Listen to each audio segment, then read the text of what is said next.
Audio Jungle. Bismillahirrahmanirrahim. Assalamualaikum warahmatullahi wabarakatuh. Baik, Ananda semua, dimanapun Ananda berada, kali ini kita masuk dan berjumpa kembali dengan pembelajaran PKN ya, Audio Jungle. kelas 11 dengan materi bab 2 dengan KD 3.2 mengkaji sistem dan dinamika demokrasi Pancasila sesuai dengan Undang-Undang Negara Republik Indonesia tahun 1945. Audio Jungle. Oke, baik, perhatikan gambar berikut ini. Di situ ada sebuah gambar di mana gambar tersebut adalah gambar kegiatan sebuah pemilu. Ya, tentu kalian pernah melihatnya. Namun mungkin ada juga yang sudah barangkali yang sudah melakukannya ya. Jadi dia bisa melakukan pemilih ya apabila orang tersebut sudah berusia 17 tahun ya atau sudah memiliki KTP ya. Itu salah satu syaratnya. Nah, gambar di atas merupakan sebuah upaya untuk mewujudkan kedaulatan rakyat. Selain itu, pemilu juga merupakan ciri dari negara demokratis. Bagaimana pula dinamika demokrasi di negara kita? Kita lihat nanti di sini. Ya. Oke. Yang pertama di sini ada A, penerapan sistem demokrasi. Jadi apa yang dimaksud dengan demokrasi itu?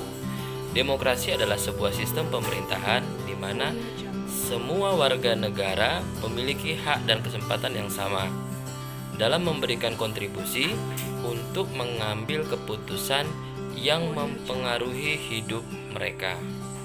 Intinya, demokrasi itu adalah kedaulatan rakyat. Artinya, kekuasaan tertinggi ada pada tangan rakyat.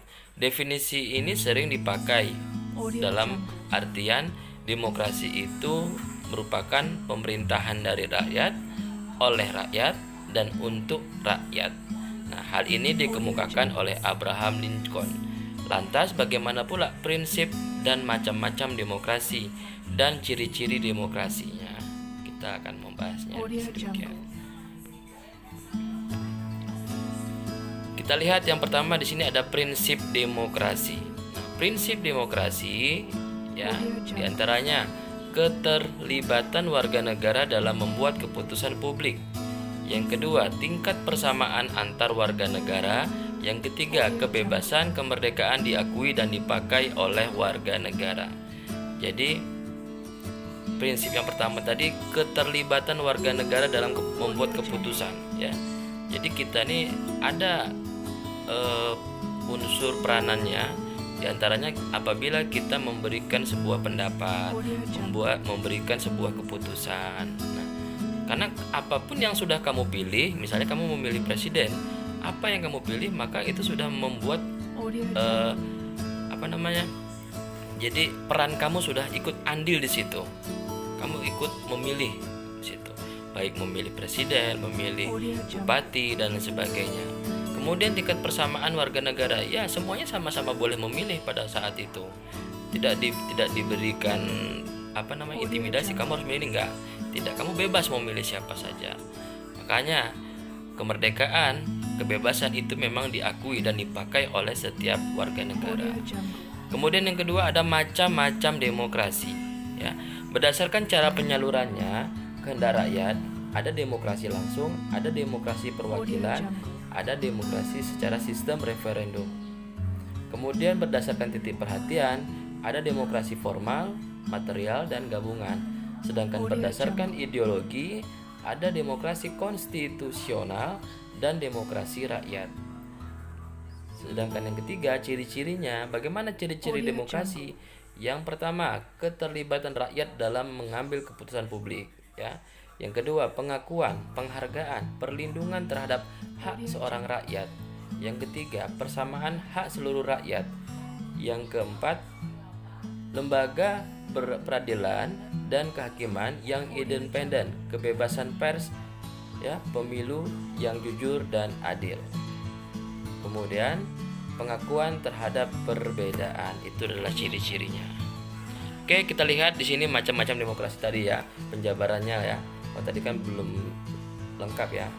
Nah, sekarang Bapak jelaskan secara satu persatu. Berdasarkan cara penyaluran kehendak rakyat ya. Berdasarkan cara penyaluran kehendak rakyat, demokrasi langsung ya atau direct demokrasi. Artinya apa? Sistem demokrasinya setiap warga negara memang terlibat langsung dan aktif dalam mengambil sebuah keputusan pemerintah. Itu demokrasi langsung. Ya. Jadi misalnya ada sosialisasi di lingkungan-lingkungan dari pemerintahan, dari aparat desa, dari kecamatan. Seharusnya kalian tuh datang, ikut andil di situ, ikut memberikan pendapat, memberikan sebuah saran di situ. Ya, pasti dalam sebuah sosialisasi dimanapun tempatnya pasti ada tanya jawab di situ. Ini yang harusnya hendaknya kita pahami. Kemudian yang kedua, demokrasi perwakilan atau indirect demokrasi atau demokrasi tidak langsung. Nah, pada sistem ini demokrasi kekuasaan politik warga negara dilaksanakan secara tidak langsung, yaitu melalui anggota DPR, DPD, dan MPR. Nah, pada saat kalian melakukan pemilihan presiden, pemilihan DPR, ya, berarti kalian sudah mewakilkan aspirasi kalian kepada DPR maupun DPD. Ya, DPR-nya ada bermacam-macam.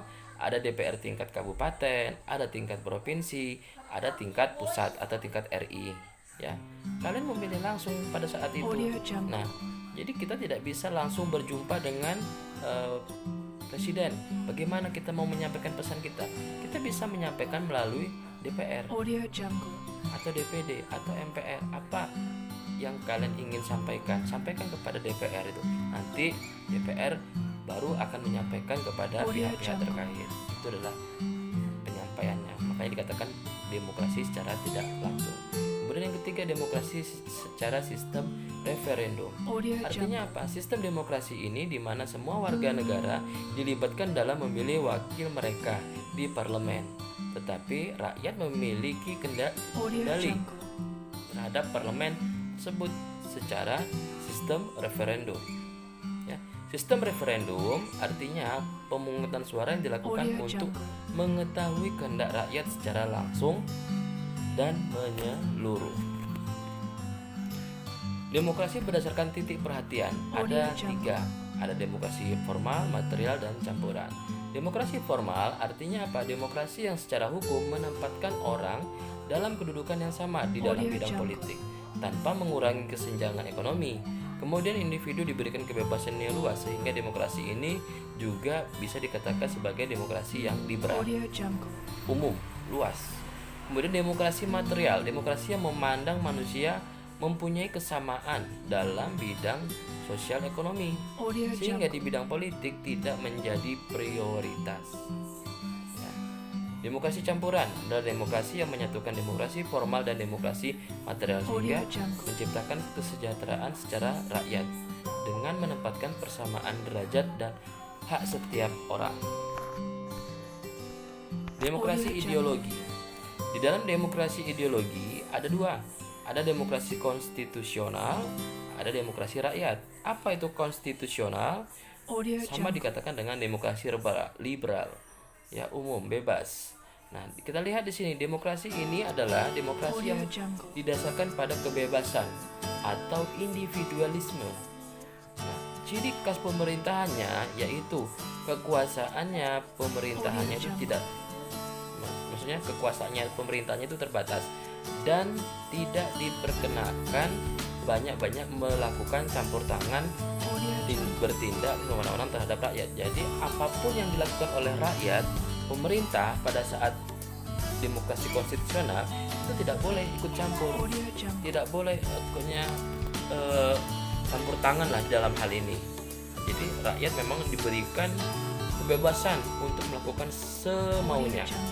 Itulah demokrasi konstitusional. Memang dalam demokrasi konstitusional ini jika dilakukan terkadang ada dampak negatif dan dampak positif. Dampak positifnya apa? Salah satunya ya rakyat memang bebas mau melakukan apapun tanpa ada peraturan yang mengikatnya. Akan tetapi jika dilihat secara sisi negatifnya, rakyat terkadang berlebihan dalam melakukan sebuah tindakan, sehingga apa? Ujung-ujungnya apa? Bisa menyebabkan anarkisme salah satunya, mungkin ada pembunuhan, mungkin ada hasutan adu domba dan lain sebagainya. Itu jika tidak dikondisikan dengan baik. Ya. Kemudian ada demokrasi rakyat. Apa itu demokrasi rakyat? Demokrasi rakyat disebut juga dengan proletar. Artinya apa? Demokrasi ini didasarkan oleh paham Marxisme komunisme, di mana demokrasi ini lebih mencita-citakan kehidupan yang tidak mengenal kelas sosial. Artinya apa? Di dalam pemahaman ini, ya, demokrasi ini, ya, dia tidak membeda-bedakan si A orang kaya, si B orang pintar, si C orang biasa, si D orang miskin. Tidak ada membeda-bedakan. Tapi dianggapnya semua sama, kelasnya sama. Gak ada di sini miskin, gak ada di sini kaya. Semuanya dianggap sama. Itulah demokrasi rakyat. Kemudian kita lihat yang kedua, ada sistem demokrasi Pancasila. Ada prinsip-prinsipnya, ada ciri-cirinya, dan ada asas dan fungsinya. Kita lihat di sini, prinsip demokrasi Pancasila pada dasarnya yaitu berasal dari nilai-nilai Pancasila. Mengapa demikian?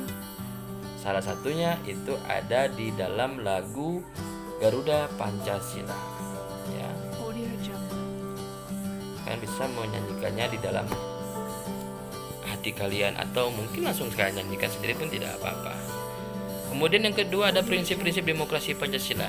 Prinsip-prinsipnya yang pertama adalah berketuhanan kepada Tuhan Yang Maha Esa, kecerdasan, kedaulatan rakyat, demokrasi, rule of law. Artinya apa? Kekuasaan undang-undang yang terorganisir. Kemudian ada demokrasi pemisah kekuasaan negeri, hak asasi manusia, pengadilan yang merdeka, otonomi daerah. Otonomi daerah ini biasanya baik di provinsi maupun kabupaten. Kemudian ada demokrasi kemakmuran dan ada demokrasi berkeadilan sosial. Ciri-cirinya bagaimana? Ciri-cirinya yang pertama adalah kedaulatan ada di tangan rakyat. Yang kedua, berdasarkan kekeluargaan, musyawarah dan mufakat. Mufakat tahu ya? Berarti pengambilan kesepakatan berdasarkan yang terbanyak, ya.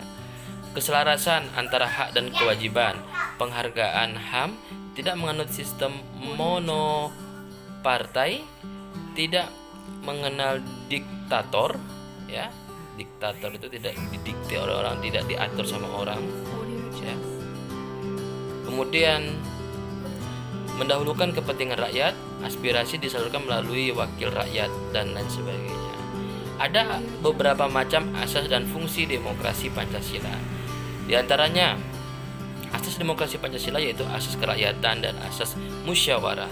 Kemudian fungsi demokrasi Pancasila yaitu menjamin keikutsertaan rakyat dalam kehidupan bernegara, menjamin berdirinya negara Republik Indonesia, menjamin tetap tegaknya NKRI berdasarkan sistem konstitusional, menjamin tegaknya hukum, menjamin adanya hubungan yang sama, dan menjamin pemerintahan yang bertanggung jawab. Itu fungsinya.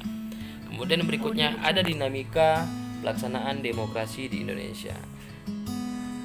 Pada periode ini, reformasi amandemen UUD NKRI atau Negara Republik Indonesia tahun 1945 telah dibentuk pembentukan Komisi Pemberantas Korupsi, Jaminan Kebebasan Pers, dan Jaminan Berpolitik. Kemudian juga periode ini di pemilu dilaksanakan periodik 5 tahunan. Ya, terjadi penyederhanaan partai politik. Ya, mencuatnya kasus korupsi, kolusi, nepotisme dan pemerintahan. Kemudian dalam periode ini menganut sistem demokrasi terpimpin dengan ciri-ciri terbatas. Peran partai politik, terbentuknya DPR, lemahnya hak dasar manusia, tidak ada kebebasan pers, dan sentralisasi kekuasaan. Periode ini juga 2 kali pergantian undang-undang dasar dan perubahan bentuk negara dalam sistem pemerintah. Demokrasi periode ini baru terbatas pada fungsi pers yang mendukung kemerdekaan. Membangun kehidupan demokrasi sesuai dengan Undang-Undang Negara Republik Indonesia tahun 1945. Ya. Kita lihat di sini pentingnya kehidupan demokrasi sebagai berikut. Yang pertama, karena peran dan kedudukan di muka hukum itu yang penting. Kalau nggak ada demokrasi maka hukum itu hanya dimenangkan oleh sepihak. Ya. Kemudian kenapa demikian pentingnya demokrasi? Yang kedua, karena untuk partisipasi dalam membuat sebuah keputusan. Kemudian untuk pendistribusian pendapatan secara adil dan kebebasan yang bertanggung jawab. Perilaku demokrasi tercermin dalam sikap berikut. Taat hukum salah satunya, ya, mengutamakan musyawarah, melaksanakan keputusan bermusyawarah dengan keputusan, memilih pemimpin yang secara demokratis, menuntut hak setelah melaksanakan kewajiban. Nah, jadi ini yang harus kalian perhatikan yang di tengah ini. Perilaku demokrasi tercermin apabila kalian memiliki sikap-sikap di sini. Ya, yang pertama, taat hukum. Nah, apabila kalian sudah taat hukum, taat aturan, baik itu dimanapun, baik aturan sekolah, aturan mungkin dari kepolisian, aturan dari lingkungan sosial masyarakat, aturan adat, berarti kalian sudah katakan taat hukum. Tapi kalau kalian masih ada membandel, masih ada melawan, maka perilaku demokrasi di dalam diri kalian itu belum bisa dikatakan tercermin. Tapi kalau kalian sudah taat dengan hukum, mengerjakan tugas pada waktunya, tidak perlu disuruh-suruh, berarti kalian sudah tahu aturan. Tapi kalau kalian masih tidak tahu aturan, berarti di dalam diri kalian itu tidak ada sikap demokrasi, ya. Karena manusia yang hebat itu adalah manusia yang mengerti aturan tanpa harus diingatkan, ya. Kemudian mengutamakan musyawarah. Jadi kalau misalnya kalian ada bingung dalam kelas, misalnya lagi belajar, lagi mengambil keputusan besok kita harus gini, bagaimana solusinya, ujung-ujungnya nggak jumpa jalan keluarnya, maka adakanlah rapat, adakanlah musyawarah dengan teman-teman sekelas. Kemudian akan ada nanti hasil yang didapatkan.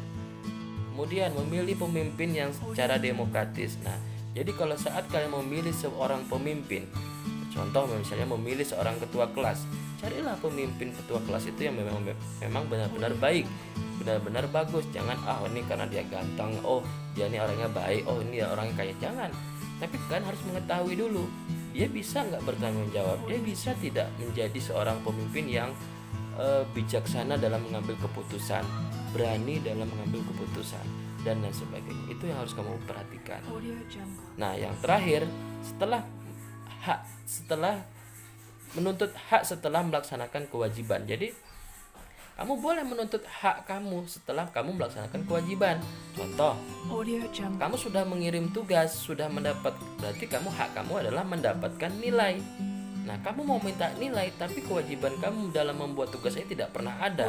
Maka bagaimana ini bisa tercermin? Bagaimana ini bisa terwujud? Tidak bisa. Jangan seenaknya kita mau nilai, tapi kita tidak pernah masuk, tidak pernah absen, tidak pernah ngirim tugas. Bagaimana pula guru mau memberikan nilai? Nah, ini yang harus kalian perhatikan, ya, antara hak dan kewajiban itu harus seimbang. Apabila kita sudah melakukan kewajiban, barulah kita memperoleh hak kita. Apa hak kita? Mendapatkan nilai. Itu salah satunya, ya. Kemudian nilai-nilai demokrasi undang-undang sesuai NKRI 1945 sebagai berikut. Kebebasan menyatakan pendapat, kebebasan berkelompok, kebebasan berpartisipasi, kesetaraan gender, ya, jenis kelamin, kedaulatan rakyat, rasa percaya diri, dan kerjasama. Itu salah satunya. Baik, terima kasih. Mudah-mudahan video pembelajaran yang singkat ini bisa bermanfaat untuk kalian, ya. Dan Bapak Hari, wabillahi taufiq wal hidayah. Wassalamualaikum warahmatullahi wabarakatuh.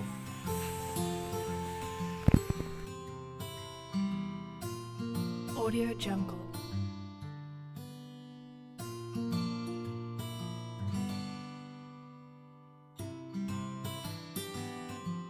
Audio Jungle.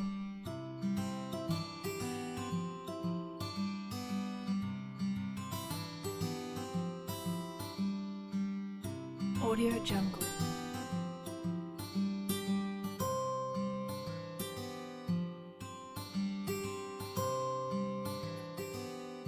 Audio Jungle.